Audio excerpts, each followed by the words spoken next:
पूछा जाना चाहिए कांग्रेस के लोगों को कि मालेगांव के मुद्दे पर कब कांग्रेस, जो पाप इन्होंने उस समय किया था, अपने इस पाप के लिए कांग्रेस पार्टी देशवासियों से कब माफी मांगेगी?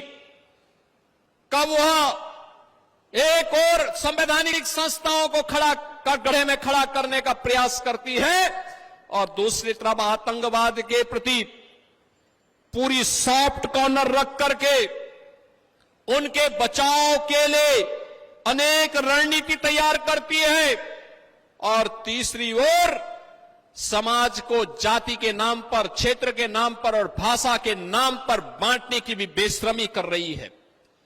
बहनों और भाइयों, हम सबको इस बारे में ध्यान रखना होगा।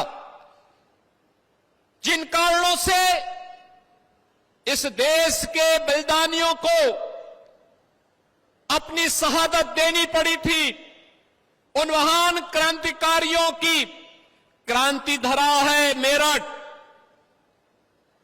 उनका बलिदान व्यर्थ नहीं जाना चाहिए। उन्होंने देश की स्वाधीनता के लिए अपना बलिदान दिया था।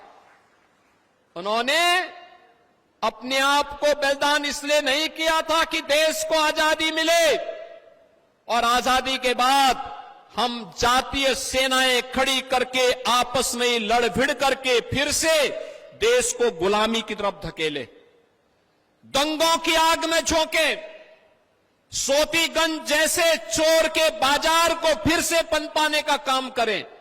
यह तो समाजवादी पार्टी और कांग्रेस को ही मुबारक है। वे दंगा भी कराते हैं, सोतीगंज के अपराधियों को भी चरण वंदना करते हैं, उनको पनपाते भी हैं, हर माफिया और हर गुंडे को प्रश्रय देते हैं। यही तो अंतर है। भारतीय जनता पार्टी की डबल इंजन सरकार बनी, वन डिस्ट्रिक्ट वन प्रोडक्ट में मेरठ ने स्पोर्ट्स आइटम के माध्यम से अपनी पहचान बनाई और समाजवादी पार्टी की सरकार के समय वन डिस्ट्रिक्ट वन माफिया में सोतीगंज ने भी अपना स्थान बनाया था। ये उनकी पहचान थी और हमारी पहचान विकास की है, खुशहाली की है, समृद्धि की है। ये नया भारत है और नए भारत का नया उत्तर प्रदेश भी, जिसमें माफिया और अपराधी के लिए कोई जगह नहीं। जो उत्तर प्रदेश आज अपनी विरासत और विकास की यात्रा के लिए जाना जाता है, ये मेरठ है, क्रांति की धरा है। बाबा ओगड़नाथ की कृपा से 1857 में देश की आजादी का प्रथम बिगुल यहां पर फूंकने का काम धन सिंह कोतवाल जी के नेतृत्व में इसी धरा ने प्रारंभ किया था। याद करिए यहां के क्रांतिकारियों के बलिदान को, जो लोग जाति के नाम पर बांट करके सामाजिक ताने बाने को छिन्न भिन्न कर रहे हैं, ये सब समाज के दुश्मन हैं। ये लोग दीमक की तरह समाज को खोखला कर रहे हैं। इनसे सावधान रहने की आवश्यकता है। याद रखना, आज ये विकास इसलिए हो पा रहा है क्योंकि डबल इंजन की सरकार राष्ट्रवाद के मुद्दे पर बड़ी प्रतिबद्धता के साथ, बिना भेदभाव के एक और शासन की योजना का लाभ प्रधानमंत्री मोदी जी के विजन के अनुरूप सबका साथ, सबके विकास के भाव के साथ आगे बढ़ाने का कार्य कर रही है। तो दूसरी ओर इंफ्रास्ट्रक्चर के आधुनिक विकास के कार्यक्रम के साथ आपके शहर को, आपके जनपद को प्रदेश और देश की राजधानी के साथ जोड़ने का कार्य कर रही है। क्या मेट्रो हो, क्या रैपिड रेल हो, क्या या एक्सप्रेसवे हाईवे हो, मेरठ अकेले 2-2, 3-3 एक्सप्रेसवे के साथ जुड़ चुका है। आज से 10 साल पहले कोई कल्पना करता था? 8 साल पहले कोई कल्पना करता था कि ऐसा होगा? 8 साल पहले दंगों की आग में क्षेत्र झुलसता था। ये जो दंगों को प्रश्रय देने वाले लोग हैं, यही जातिवाद को भी भड़का करके आपकी एकता को खंडित करके फिर से विकास को ग्रहण लगाना चाहते हैं। ये वही लोग हैं जो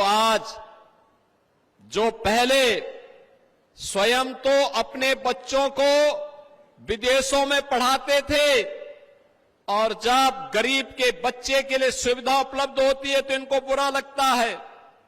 ये आज भी चाहते हैं कि भैंसा गाड़ी से ही आप यात्रा करें। ये डबल इंजन की सरकार है, आपको रैपिड रेल की सवारी करा रही है। बुलेट ट्रेन की तर्ज पर विकास की रफ्तार को भी उसी तर्ज पर आगे बढ़ाना चाहती है। और इसीलिए जब सरकार कार्य करती है तो उसके परिणाम भी आते हैं। अब मेरठ की पहचान हो रही है 12 लेन के एक्सप्रेस हाईवे के साथ।